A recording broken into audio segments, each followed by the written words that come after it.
Olá, está no ar o programa Direito e Globalização, que você pode assistir pelos canais 9 da NET, 186 da Vivo TV e também pelo site www.tvaberta.tv.br. Vou repetir, www.tvaberta.tv.br. Se você tiver dúvidas, sugestões, envie e-mail para Direito e Globalização, tvaberta.tv.br. Vou repetir, anote aí. Direito e Globalização, @tvaberta.tv.br. No programa de hoje, falaremos sobre atualidades do direito. Meus convidados de hoje são Dr. Vitor Nakayama e Dr. Bartolomeu Alves da Silva, ambos advogados. Lembrando a você de casa que estamos ao vivo, faça sua pergunta pelo telefone 3877-0078 ou pelo site tvaberta.tv.br. Bom, antes de mais nada, bem-vindo ao programa Direito e Globalização, Vitor. Obrigado pela oportunidade, sempre bom estar vindo, falar um pouco sobre esse tema que a gente veio conversar sobre soluções de conflitos extrajudiciais, mais focado na parte de cartórios. Eu vim aqui junto com o meu sócio, o Dr. Bartolomeu. Bem-vindo, Dr. Bartolomeu, professor da Faculdade de São Bernardo. Pois é, estamos aí, obrigado pela oportunidade, Dr. Martins. E viemos realmente aqui ao seu programa para passar aí um pouco das informações e auxiliar aí os seus telespectadores com relação a essa parte da solução de conflitos, essa parte extrajudicial, que a gente entende é uma parte mais dinâmica aí do direito, mais um pouco fora do judiciário. E vamos ver aí se a gente consegue esclarecer as dúvidas e passar um pouco do que nós propusemos aí para esse programa de hoje. Alegria toda minha em recebê-los aqui.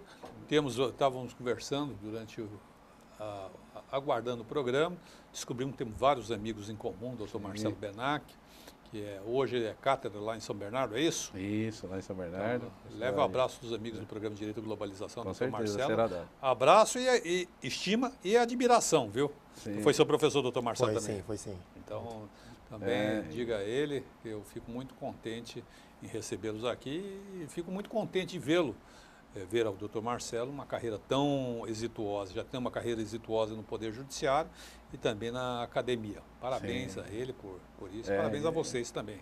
Eu até aproveito aí para mandar um abraço para ele e falar que ele é o grande mestre nosso aí. Sem dúvida. Eu tomei auxiliando lá no auxílio dele nas aulas de Direito Civil na Faculdade de Direito de São Bernardo e foi professor também do Dr. Vitor aqui, por esse intermédio aí que nós nos conhecemos aí na faculdade. E estamos aí agora trilhando esse caminho na advocacia, militando aí para auxiliar aí nesse acesso à justiça. Muito bem, vamos então, passada a fase de elogios mútuos e recíprocos, vamos trabalhar um pouco aqui, faz parte. Hoje a gente constata, eu vou começar com o Vitor aqui, mas a gente se interrompe aqui, é um bate-papo, está todo mundo livre, mas hoje a gente constata que há um grande acúmulo de processos perante o Poder Judiciário. Segundo eu vi a última estimativa do CNJ, que sempre é uma estimativa, é um número de 80 a 100 milhões de processos, que é um negócio tremendo. Sim. E o processo eletrônico que veio com a promessa de resolver, não vai resolver. E não consegue. Bom, deixando essas considerações de lado, surge uma nova forma de resolver conflitos. Me parece, pelo que eu li e nós conversamos, que o escritório de vocês se propõe a resolver de forma, digamos, extrajudicial. É possível isso, Nair? Qual a experiência que vocês têm nisso? Sim, no primeiro momento a gente sempre tenta conversar com o cliente e entender a real situação. Muitas vezes o cliente vem procurar a gente com um conflito já, uma briga, algum problema para ele, de certa forma, urgente. E através da conversa, vendo realmente o problema dele, a gente sempre tenta optar não só um caminho, mostrar para ele todas as possibilidades. Em vez de ir direto para o palco, como a gente fala, no judiciário, tentar resolver, a gente sempre oferece uma tratativa, uma conversa com a outra parte também, muitas vezes. Então, um dos tópicos que a gente propôs hoje foi falar sobre a doação no programa. Que a doação, quando... Isso você vai aguardar, não vai? Vamos aguardar. Vamos guardar, vamos com calma aí. Então, mas o que é interessante para... Você não pode entregar tudo, tem que ir aos poucos. O que é interessante para a gente, na solução de conflitos de forma extrajudicial, é tentar mostrar para o cliente que às vezes é muito mais rápido, que não depende de um terceiro, um juiz, que a partir do momento que a gente tem os pressupostos necessários, a gente já consegue dar início ao trabalho e tentar solucionar de uma forma muito mais rápida. Muitas vezes o cliente fala, mas via cartório não acaba sendo mais caro. É uma consideração, sempre tem essa pergunta, essa dúvida. Mas a gente fala assim, às vezes, por ser via extrajudicial, até dá para a gente diminuir nossos honorários, porque é muito mais fácil, muito mais simples do que o litígio em si. E hoje em dia, até, desculpa interromper, e hoje em dia nós passamos, inclusive, essa situação do próprio Poder Judiciário. Nós sabemos das dificuldades que tem o Judiciário aqui, o Poder Judiciário aqui de São Paulo é o maior, e as entrevistas em que nós vemos e os levantamentos, é um dos maiores do mundo, assim, volume de processo que ele... E também de quantidade, em segunda instância, em quantidade de desembargadores. Desembargadores. Se eu não me engano, são 360. Desembargadores. Eu tenho alguns amigos que já estão na segunda instância e muitos deles não conhecem os colegas. E o número, assim, todo o número do judiciário hoje de São Paulo é monstruoso. Assim, monstruoso. É monstruoso.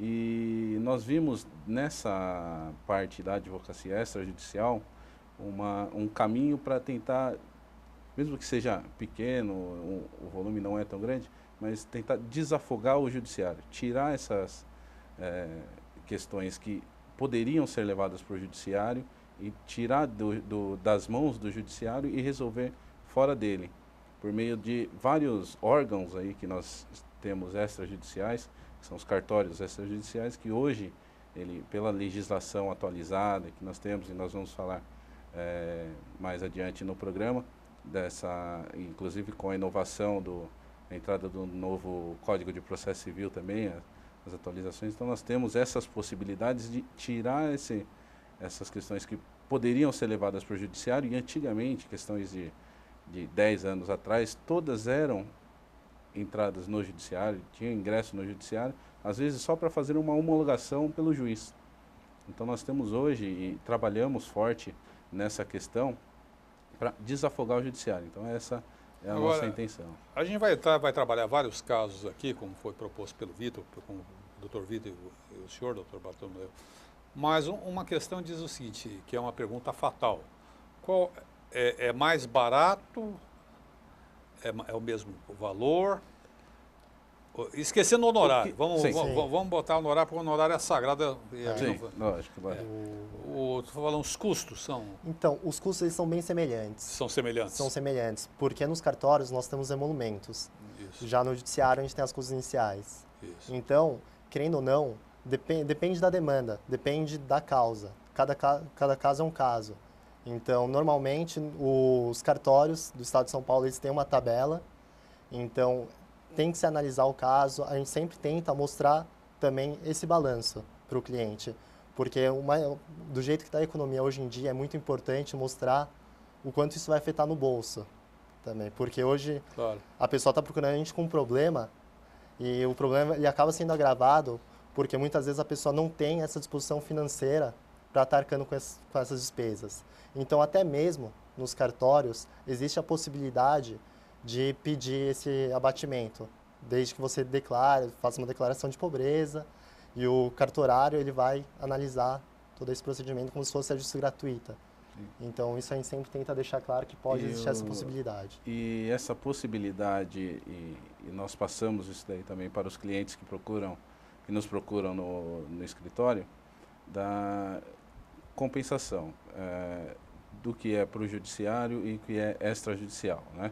E realmente, como o Dr. Vitor falou, eles são semelhantes com relação a valores. Questões tributárias, infelizmente, se for para o judiciário ou se for para o extrajudicial, ele não tem nenhuma alteração. Mas com relação aos emolumentos e as custas, eles são praticamente equivalentes. E qual o benefício e o que nós falamos praticamente a nossa maior arma? Questão do tempo. Hoje em dia, nós vemos que os negócios hoje são muito rápidos. Então, assim, você perder 6 meses para regularizar uma situação, ou 1 ano, para que só de entrar no judiciário e tentar fazer essa regularização de um imóvel que foi objeto de uma partilha, ou de uma separação, de um divórcio, fazer essa regularização e demorar 1 ano, pode ser que dentro desse período vários negócios se percam dentro desse tempo. Então, o benefício hoje do extrajudicial é a rapidez também. Sem dúvida. E há uma mega tendência, o próprio novo Código de Processo Civil que vai entrar, eu acho que a partir de semana que vem, é isso? Semana que vem já.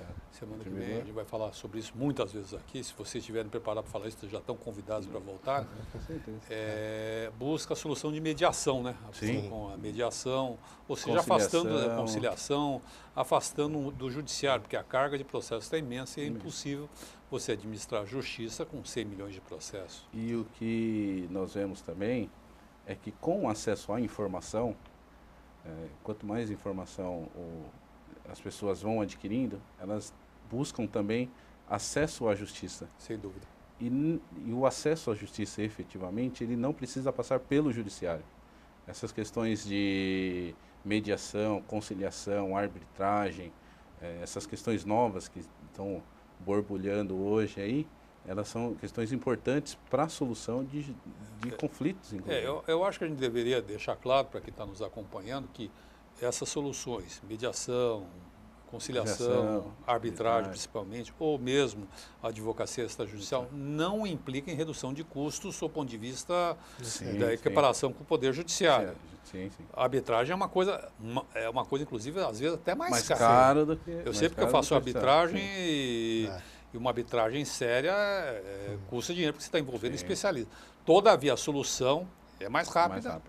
E atende, aí eu reclamo da sociedade, porque justiça que tarda não é justiça. Não é justiça. Eu vou interromper por aqui, voltamos já no segundo bloco do programa Direito e Globalização.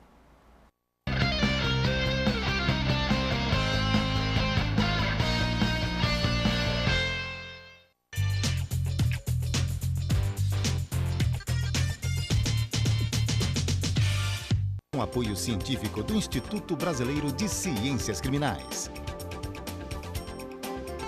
O programa Direito e Globalização é uma iniciativa da Comissão de Direitos Humanos da Ordem dos Advogados de São Paulo. Acesse o site da TV Aberta São Paulo, www.tvaberta.tv.br. Vídeos. Olá, a partir de... Notícias. Promoções.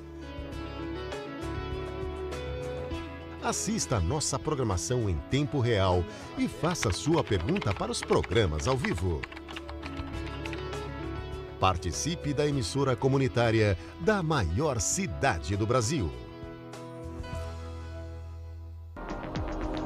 Você pode assistir a TV Aberta pelos canais 9 da NET e 186 da Vivo TV. Saiba mais em www.tvaberta.tv.br. TV Aberta São Paulo, a emissora comunitária da maior cidade do Brasil. Faça como esses produtores e realize o sonho de ter um programa na televisão. Venha para a TV Aberta São Paulo. Ligue para 3868-2802 e tenha a oportunidade de estar com mais de 3 milhões de telespectadores. Qualidade na transmissão e custo baixo.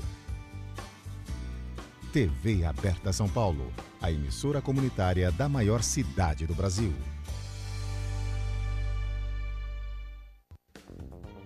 Este programa tem o apoio da TV Interação, Associação Vida e Trabalho e da Ordem dos Advogados do Brasil, Seção São Paulo.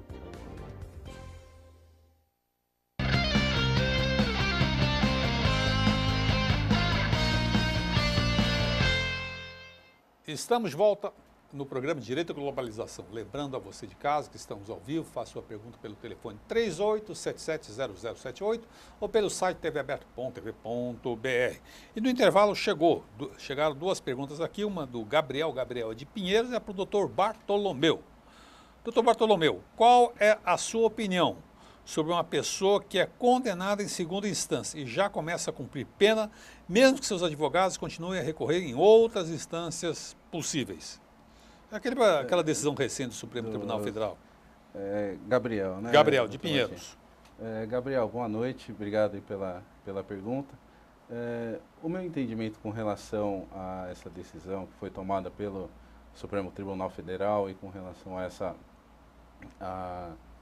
a condução aí, já o cumprimento da pena, já após o trânsito em julgado, aí, a condenação em segunda instância, mesmo tendo os recursos a ser analisados ainda pelas instâncias superiores, eu acredito que isso daí é um pouco mais de resposta para os anseios da sociedade, né?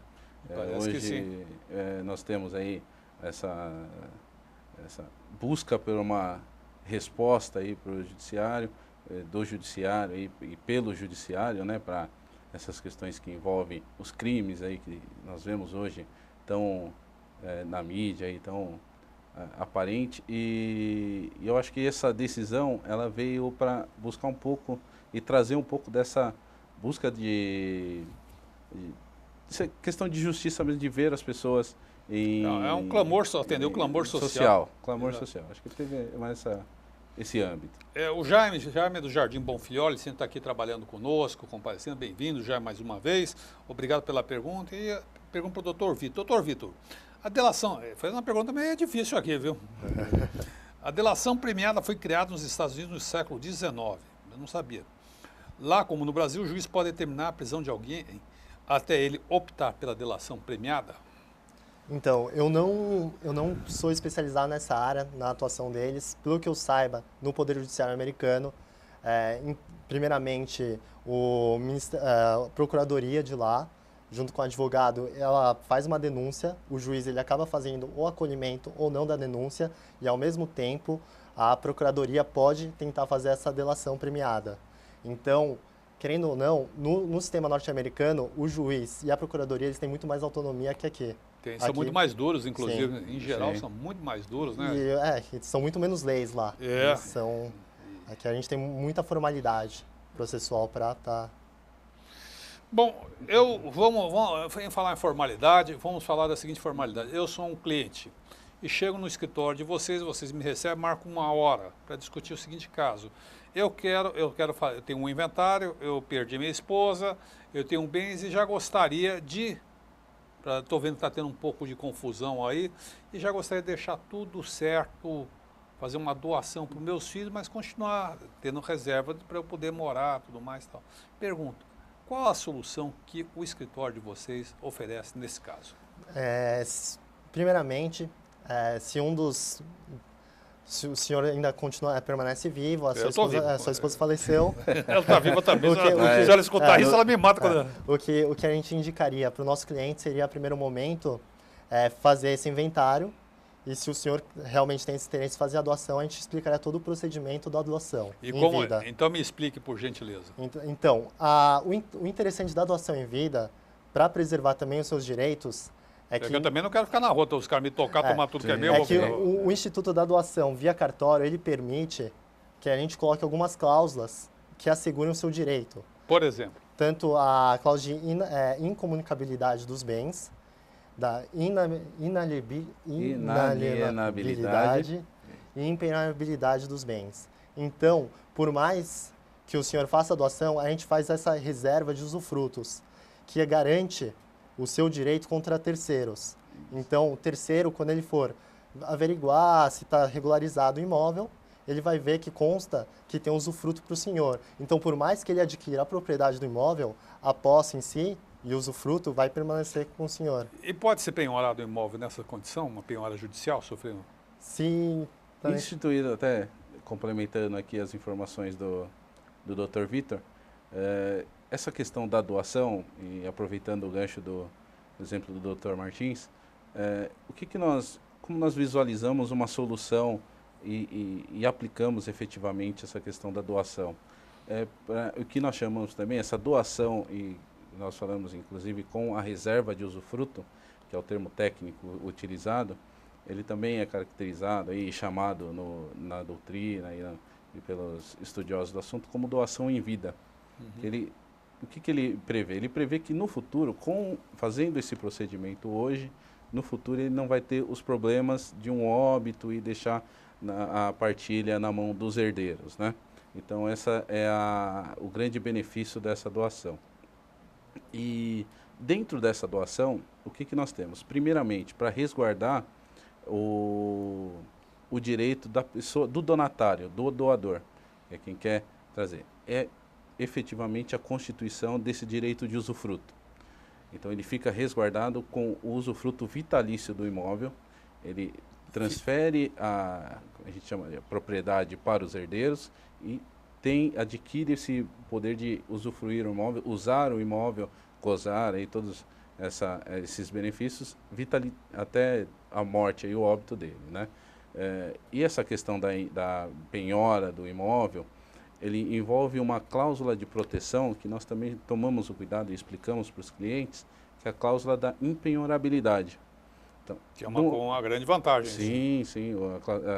E ele fica, na verdade, blindado esse imóvel. Então, a partir do momento da doação e o registro, que é o sistema que nós estamos aqui utilizamos no Brasil, com o registro é gravado o imóvel com essa cláusula de impenhorabilidade. Agora, aproveitando, abusando um pouco do seu conhecimento, por favor. Numa família com vários filhos, às vezes, não sempre, às vezes há dentro de todos eles um que é meio problemático. Sim. É pródigo. Pródigo é aquela pessoa que não tem controle financeiro, gasta muito dinheiro, enfim, tem algum problema. Às vezes tem de tudo, né? Sim. É possível. Eu quero proteger essa pessoa e quero fazer, mas não quero que. Quero fazer aquele instituto da subrogação de vínculo, ou seja, proteger, não deixar que ele, através do casamento, perca. Tal. É possível fazer a subrogação de vínculo? Hoje, efetivamente, nós não temos utilizado muito a subrogação de vínculo, mas nós temos essa possibilidade, sim. Nós temos essa possibilidade. A grande questão que nós temos aí para proteger, inclusive, essa questão de tiver uma pessoa na família que seja problemática, um pródigo, ou o que nós temos, infelizmente, às vezes, um usuário de drogas. Claro, que vende o patrimônio. Que faz a dilapidação do patrimônio. Nós temos outras formas de proteger, mas por meio da doação, efetivamente, nós não temos como fazer essa blindagem para a pessoa. Por quê? Porque por meio da doação, nós efetivamente temos os dois institutos que são principais, a nua propriedade e o usufruto, que é o que nós tratamos. Então, nós passamos efetivamente aí para uma pessoa a nua propriedade, né, que aí serão os herdeiros que adquirem esse instituto, e o usufruto fica efetivo com a pessoa que fez a doação. Qual uma forma de proteger que nós vemos? A cláusula de inalienabilidade. A cláusula acaba funcionando parecido com o instituto. Porque acaba não permitindo fazer a venda, a transferência do bem. E a doação também, o que é interessante do instituto é porque ela permite o doador ele fazer uma deliberação, caso ele não tenha os herdeiros necessários, são os filhos, os pais, ele poderia fazer a doação de até 50%, ele pode fazer, mesmo que ele tenha, ele pode fazer a doação até de 50%. Sim. Do patrimônio dele. Respeitando a legítima, né? Muitas vezes a gente tem aquela situação que tem o filho, que ainda continua em casa, cuida dos pais, ele sempre foi ele que pagou todas as despesas e outros filhos saíram. Então, às vezes, o pai fala assim, é muito injusto, eu tenho 3 casas, eu quero deixar essa casa especificamente para esse meu filho, que sempre cuidou de mim, sempre esteve próximo. Então, muitas vezes, a gente acaba optando também, indicando esse instituto, porque acaba protegendo esse filho que acabou sendo mais próximo, que realmente cuidou dos pais. Sim. Isso, porque, na verdade, a gente tem que atender o interesse do doador. Assim, claro. Para a gente é o principal... É o cliente, né? O nosso cliente, justamente. Você tem que atender ao desejo do cliente. E nós procuramos, dessa forma, com relação à questão da doação, atender esse anseio dele. Realmente. Na maioria das vezes é isso aí. Até um cliente recente nosso, ele teve até essa preocupação que ele tomou esse cuidado de fazer a doação, porque ele visualizou o problema que poderia acontecer no futuro. Ele falou assim, eu já queria deixar resolvido agora, para os meus filhos no futuro não ter esse problema do inventário, Nós estamos nos 2 minutos finais desse bloco. Eu gostaria de fazer uma pergunta bem rápida. Não há dentro dessa preocupação, ou melhor, há dentro dessa preocupação, fica melhor perguntar de forma positiva, né? Há dentro dessa preocupação o chamado agregados, ou seja, cunhados, mulheres, maridos que chegam à família. Existe a preocupação, as pessoas trazem isso? Com certeza. Isso até é uma recomendação que a gente passa para o nosso cliente dessas cláusulas.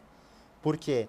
Porque, em tese, normalmente, pelo que a gente acompanha no dia a dia do escritório, que na família em si não tem muito problema. Mas a partir do momento que você tem o inventário, a doação, o agregado ele acaba pensando que o bem é dele também. Sente-se dono, né? E assim, hoje a gente fala, hoje está tudo bem.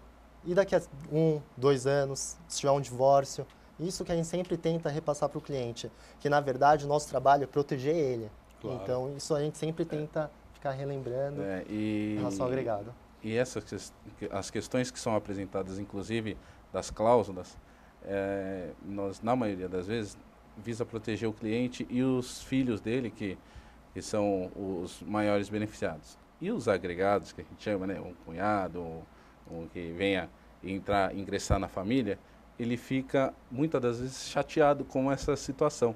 Ele fala assim, pô, mas também é meu. Do seu João, ele fez isso comigo. Também é meu, não é meu. E a gente também tem esse cuidado de esclarecer para os agregados também. Claro. Os agregados também. Fala assim, isso daqui é uma proteção, explicamos, aí tomamos esse cuidado de explicar a forma, todo o procedimento e que ele não fica totalmente desprotegido, mas aquele bem específico que ele não participou efetivamente da constituição daquele patrimônio, ele não entra imediatamente no patrimônio dele.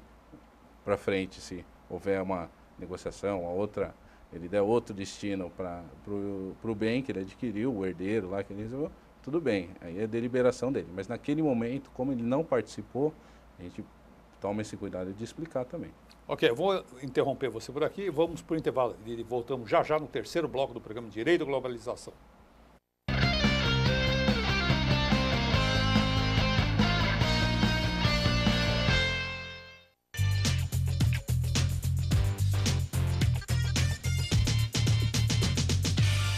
Com apoio científico do Instituto Brasileiro de Ciências Criminais. O programa Direito e Globalização é uma iniciativa da Comissão de Direitos Humanos da Ordem dos Advogados de São Paulo. Acesse o site da TV Aberta São Paulo, www.tvaberta.tv.br. Vídeos. Olá, a partir de... Notícias. Promoções. Assista a nossa programação em tempo real e faça sua pergunta para os programas ao vivo. Participe da emissora comunitária da maior cidade do Brasil. Você pode assistir a TV Aberta pelos canais 9 da NET e 186 da Vivo TV. Saiba mais em www.tvaberta.tv.br. TV Aberta São Paulo, a emissora comunitária da maior cidade do Brasil. Faça como esses produtores e realize o sonho de ter um programa na televisão. Venha para a TV Aberta São Paulo. Ligue para 3868-2802 e tenha a oportunidade de estar com mais de 3 milhões de telespectadores. Qualidade na transmissão e custo baixo. TV Aberta São Paulo, a emissora comunitária da maior cidade do Brasil.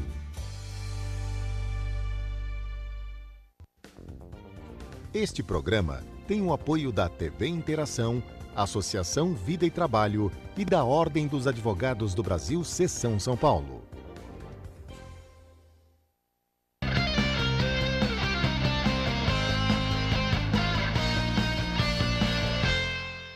Estamos de volta no terceiro bloco do programa Direito e Globalização. Lembrando a você de casa que estamos ao vivo, faça sua pergunta pelo telefone 38770078 ou pelo site www.tvaberta.tv.br. Existe uma nova modalidade também que tem sido levada a cartório. Eu, particularmente, não tenho a menor experiência nesse tipo como advogado, falando como advogado, que trata-se de uso capião em cartório. Faço uso capião em processo judicial, que é um processo bastante complexo. Você tem que citar os seus confrontantes, as pessoas, levar prova testemunhal, prova documental, enfim, é um processo bastante com interferência do Ministério Público. Como é que isso fica diante de um cartório de registro de títulos de imóveis? Então, no imóvel é um título de documento. Pode começar. Então, doutor Martins, essa questão do uso capião extrajudicial ou administrativo é uma novidade que vem com o novo Código de Processo Civil. Então ainda não está. Ele vai entrar em vigor semana que vem, já agora com o ingresso do novo Código de Processo Civil, e ele já entra a todo vapor. Já foi normatizado, regulamentado pela Corregedoria Geral de Justiça, já tem todo o seu procedimento já feito para cartório. E como ele funciona efetivamente? Nós vamos ter que trabalhar com praticamente 2 cartórios. O tabelionato de notas, que é o cartório que faz o reconhecimento de firma, que lavra as escrituras e os documentos que tornam público, e depois o cartório de registro de imóveis, que é onde efetivamente fica o registro e toda a documentação do imóvel efetivamente. E essa novidade, o que nós temos aí de benefício? Rapidez, que é o que vem para inovar aí muito nessa questão do uso capião.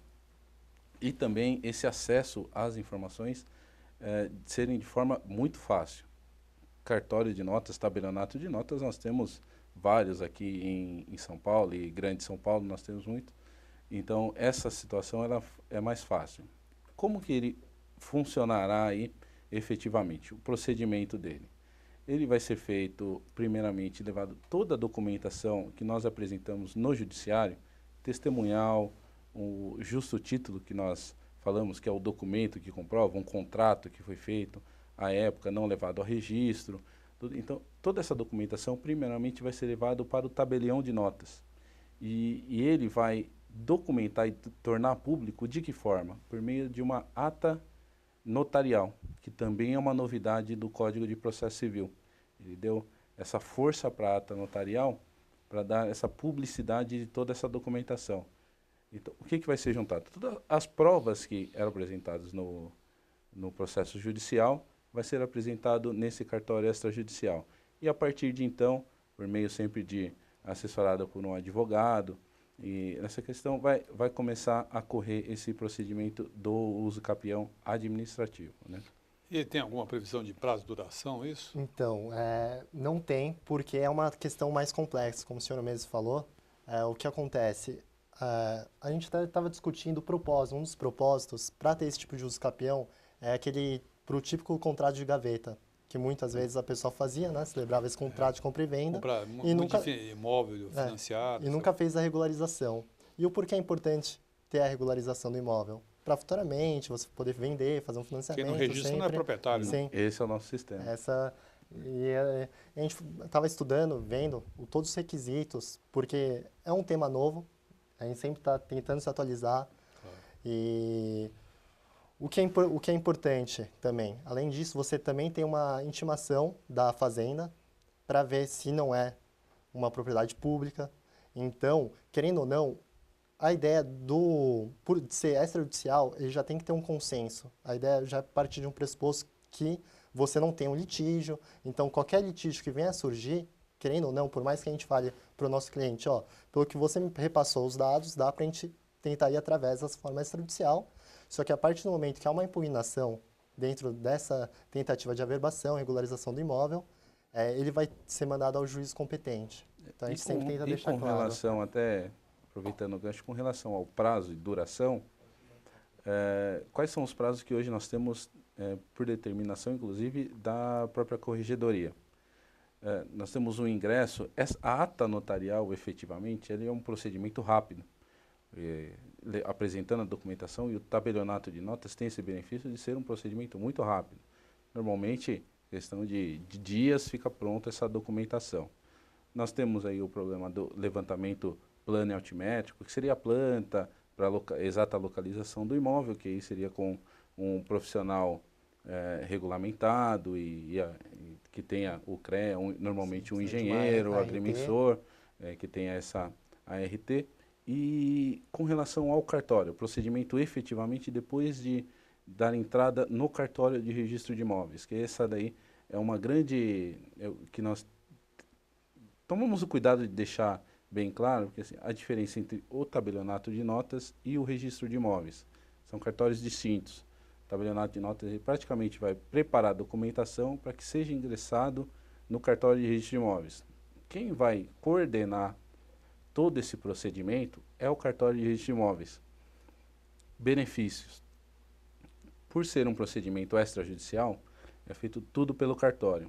A notificação dos confrontantes, como o doutor falou, que hoje é feito pelo judiciário, feito todo esse procedimento. Fora a intervenção do Ministério Público, né? Intervenção do Ministério Público é um procedimento demorado, não encontra o confrontante, tem que fazer citação por edital e tudo. Esse procedimento no cartório de imóveis ele vai ser feito por meio de notificação extrajudicial. O próprio funcionário, se não tiver o cartório de títulos e documentos anexo ao registro de imóveis, ele procura um cartório de títulos e documentos próximo que vai fazer esse procedimento de notificação.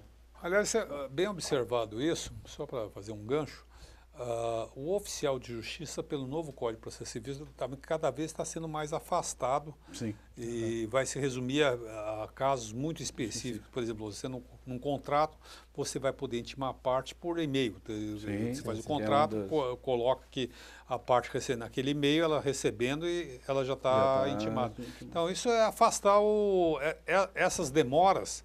Vamos dizer, esses nós que tem no Poder Judiciário vão sendo desatados. Vão sendo desatados e afastados. Nesse sentido é muito positivo. Um outro ponto também, quanto à questão de tempo, é em relação às certidões. Porque a partir do momento que você pede uma certidão negativa, você tem um prazo. Normalmente é 30 a 90 dias os prazos. Então, você precisa estar fazendo essa regularização nesse período. Então, para entrar também, você já tem que estar com toda a prova pré-constituída, como o Dr. Bartolomeu relatou. Então, chegou aqui uma pergunta, aqui é da Renata. Renata, do bairro de Interlagos. Bem-vinda, Renata. Colocou a questão aí. Um filho, respondam, dirigiu, um filho fora do casamento e que foi preterido pelos herdeiros, pode embargar o inventário? Impugnar o inventário? Sim. Com certeza. Pode falar. Mesmo ele sendo constituído fora do casamento, desculpa, Renata. Lá do bairro Interlagos. Renata de Interlagos. Esse filho, mesmo sendo constituído fora do casamento, se ele...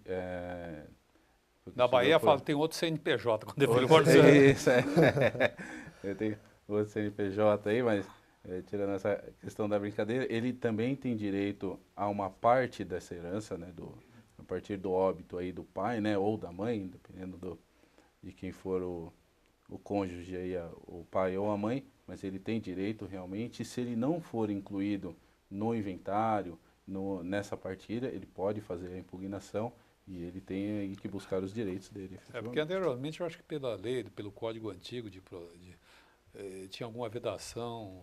Sim, ele tinha, mas a partir da... Eu acho que antes eu estou falando do código antes de 73. Sim, né? E assim, a partir da Constituição de 88, aí teve a equiparação de filhos, então não... Acabou. Antigamente tinha aquele negócio de discussão, né? Bastardo, fulano é bastardo, era uma coisa horrível, né?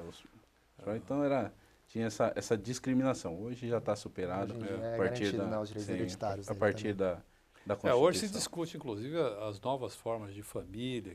Sim. Que tem uma pergunta aqui. Ixi, essa aqui é complicada. Eu vou deixar a Lorena da Saúde. Vou deixar para depois.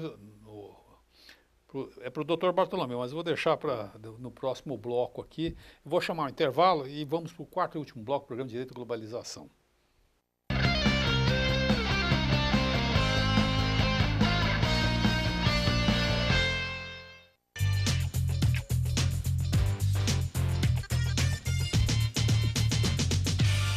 Com apoio científico do Instituto Brasileiro de Ciências Criminais. O programa Direito e Globalização é uma iniciativa da Comissão de Direitos Humanos da Ordem dos Advogados de São Paulo. Acesse o site da TV Aberta São Paulo, www.tvaberta.tv.br. Vídeos. Olá, a partir de... Notícias. Promoções. Assista a nossa programação em tempo real e faça sua pergunta para os programas ao vivo. Participe da emissora comunitária da maior cidade do Brasil. Você pode assistir a TV Aberta pelos canais 9 da NET e 186 da Vivo TV. Saiba mais em www.tvaberta.tv.br. TV Aberta São Paulo, a emissora comunitária da maior cidade do Brasil. Faça como esses produtores e realize o sonho de ter um programa na televisão. Venha para a TV Aberta São Paulo. Ligue para 3868-2802 e tenha a oportunidade de estar com mais de 3 milhões de telespectadores.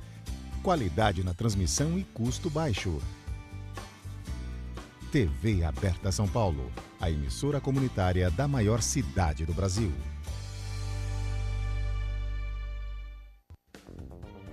Este programa tem o apoio da TV Interação, Associação Vida e Trabalho e da Ordem dos Advogados do Brasil, Seção São Paulo.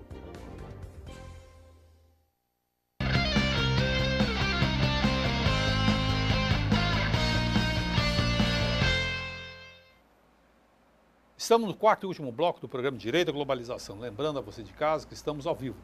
Faça sua pergunta pelo telefone 3877-0078 ou pelo site tvaberta.tv.br. E chegaram duas perguntas aqui. Uma da Lorena. Lorena do bairro da Saúde, sua vizinha ali, não é? Uhum. Então, Lorena pergunta, qual a sua avaliação? É uma pergunta meio capciosa aqui, mas vamos lá. Aqui a gente não tem medo, responde tudo. Qual a sua avaliação sobre o atual nível e estrutura do Ministério Público Paulista? Então, para mim, a instituição Ministério Público, aqui do Estado de São Paulo, eu acredito que é ótima. Porque, querendo ou não, a gente não pode individualizar um ou outro, claro, promotor, procurador, não tem como individualizar. Mas a instituição, hoje em dia, ela tem uma ótima estrutura, está preparada para a demanda. Muito atuante também, Muito atuante. Eu, quando era colega de profissão do Bartolomeu, ou seja, professor, eu trabalhei muito com muitos procuradores do Ministério Público. Eu me dava muito bem com eles, e pessoas de altíssimo nível. E via de regra, o Mário Rosa já veio várias vezes aqui, que é o atual procurador-geral, junto com o Hugo Benigre, se eu não me engano, veio várias vezes aqui. E sempre tive um relacionamento excepcional com eles. O nível de qualificação é ótimo deles. Claro, não é um exame dificílimo. E estão prestando um grande serviço à democracia nesse país. Muito bom. Vamos lá. O Miguel de Moema, eu vou passar essa pergunta a você, doutor Bartolomeu. Vamos lá. Quais são os efetivos, direitos... Bem-vindo. É o Miguel de Moema, desculpe. Quais são os efetivos direitos imobiliários... Aí ele fala, de um coitado proprietário de um imóvel tombado. Boa noite, Miguel. Obrigado pela pergunta. Realmente, assim, utilizar o termo coitado é um pouco forte, mas realmente vai ver que está nessa situação, está bravo. Pois é, pode ser. Mas ele fica um pouco realmente limitado aí com a sua utilização de todas as propriedades de um bem imóvel, né? É lógico que ele tem aí as propriedades de uso, de gozo, de fruição, pode fazer a venda do bem, inclusive a utilização, mas com relação a reformas e utilização desse imóvel que é tombado, ele fica realmente amarrado, aí, sempre vinculado ao órgão administrativo. Normalmente ao CONDEPAT, né, que é o órgão que faz essa avaliação e determina se um imóvel ele é tombado ou não, se é patrimônio histórico. Então ele fica amarrado. Realmente assim, é uma situação difícil para quem é proprietário desse imóvel, porque ele fica limitado com algumas utilizações. Assim, reformas, manter a estrutura do imóvel fica bem limitado, realmente. Infelizmente hoje assim, mas também tem um lado aí que nós temos que analisar também, que é essa preservação de um patrimônio histórico, né, e cultural também. Através da Comissão de Direitos Humanos da OAB, eu tomei uma iniciativa, mas outra pessoa também houvera tomado a mesma iniciativa, eu não sabia. Ele tomou a iniciativa e eu tomei ele tomou até antes de mim, mas para tombar a delegacia da Tutóia, da Rua Tutóia, que não sei se vocês conhecem. Ali foi um centro de tortura da ditadura militar, onde foram mortos 42 militantes da resistência, 42 resistentes, inclusive a última pessoa que foi morta ali, se eu não me engano, foi o Vladimir Herzog. Eu só estou em dúvida se o Manuel Fiel Filho foi ali executado também, mas foram 41 ou 42 pessoas. Nós conseguimos o tombamento, mas o pessoal do bairro, que tem naquela delegacia uma referência de segurança, porque a delegacia vai ter que acabar, eles vão ter que desocupar lá, porque ali vai ser feito um centro de memória da resistência à ditadura militar. Mas um dos problemas enfrentados concretamente é a transferência da delegacia, que embora tenha uma triste memória, triste lembrança, as pessoas do entorno transmite essa questão de segurança. Segurança, né? De segurança. Mas ali faz parte do circuito da resistência. Sou ligado mais a essas questões de imóveis, né, esse lado imobiliário, e na região do Grande ABC, teve um caso recente, uns 2 anos atrás, de um empreendimento muito grande que foi constituído e teve uma casa que foi tombada, que era de um morador antigo, e ela foi tombada e eles tiveram que preservar a casa no meio do empreendimento. Então eles preservaram toda a casa, fizeram as reformas e construíram todo o empreendimento em forma e conservaram aquela casa, porque tinha sido tombado efetivamente. Minha filha trabalha num prédio da Nova Faria Lima, que era um lugar, uma casa de repouso que se falava antigamente, né?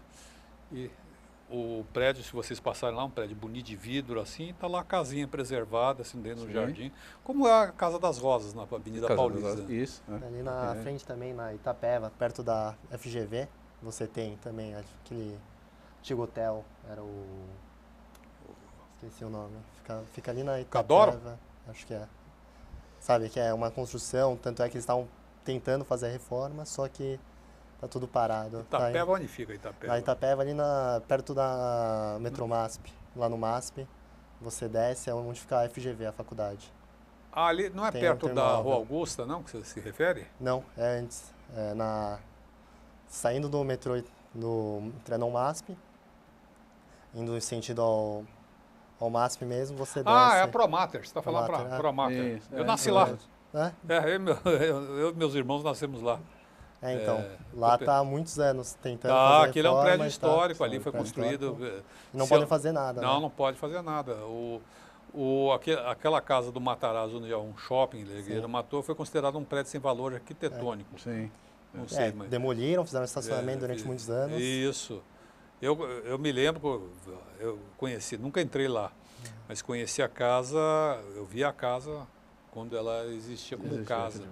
Já não estava, vi habitada e vi depois desabitada. E conheço uma pessoa, só para terminar, que frequentava a casa e contou que era grande, enorme, negócio de outro mundo.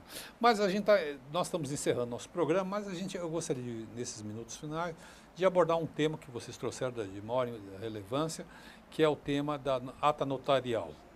Me situa desse tema, por gentileza. Ata notarial.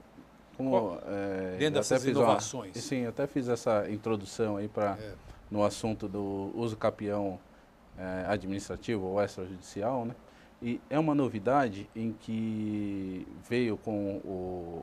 vai vir aí com a vigência do novo Código de Processo Civil, e ele, além de ser utilizado para essa questão extrajudicial, para o uso capião, ele também é um instrumento que vai ser muito utilizado para processos judiciais, inclusive.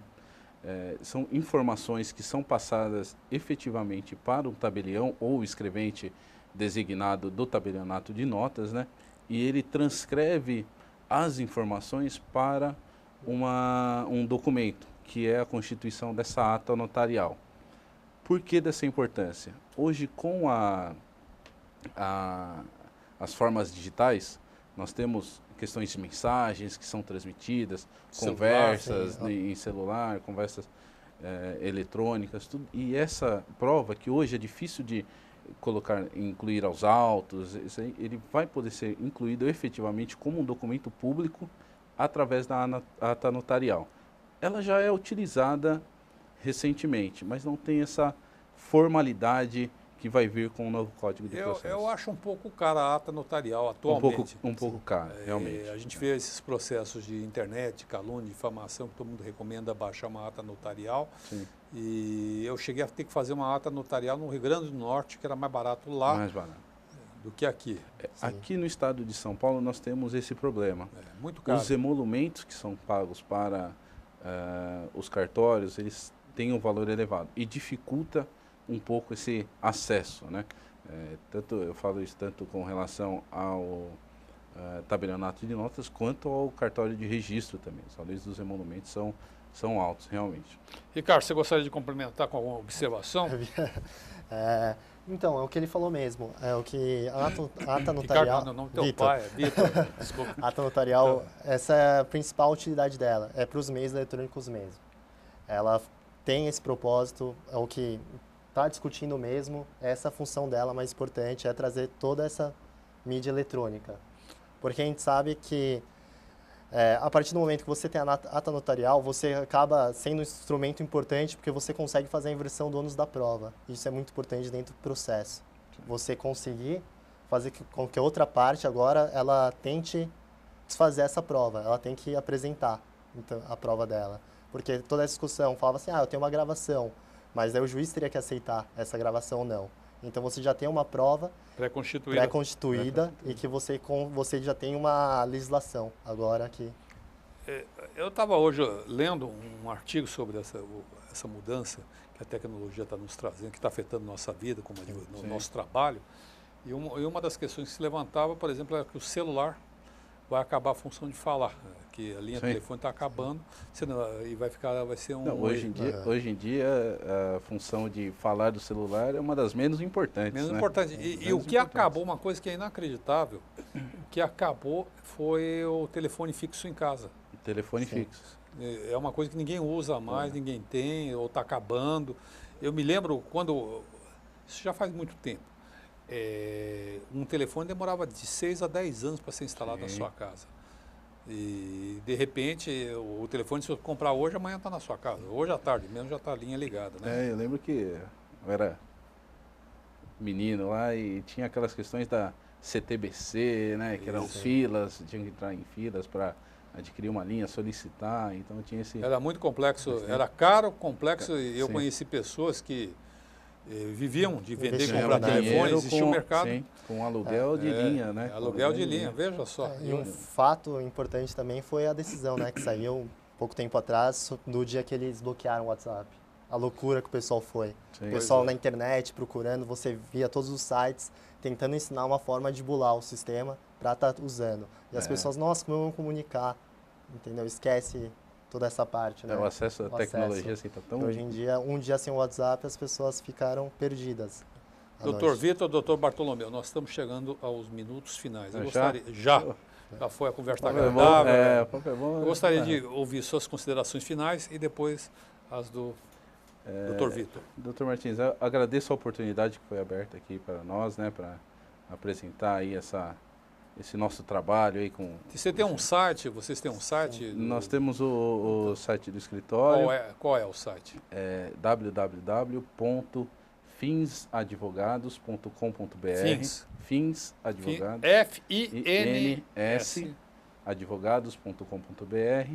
E o e-mail também, né? finsadvogados@fins, né? Não, os e-mails, normalmente é o primeiro nome, Bartolomeu, nós temos fins, o contato, né? Bom, mas se eu entrar no site, eu encontro consegue as informações. Então, é www.finsadvogados.com.br. E partindo aí, já caminhando para o final, nós viemos trazer aí realmente, com o advento aí do do novo Código de Processo Civil, essas novas... Tá lá na TV o site aí. Isso, o nosso site ali, procurando aí, tem as formas de comunicação lá no site, tudo.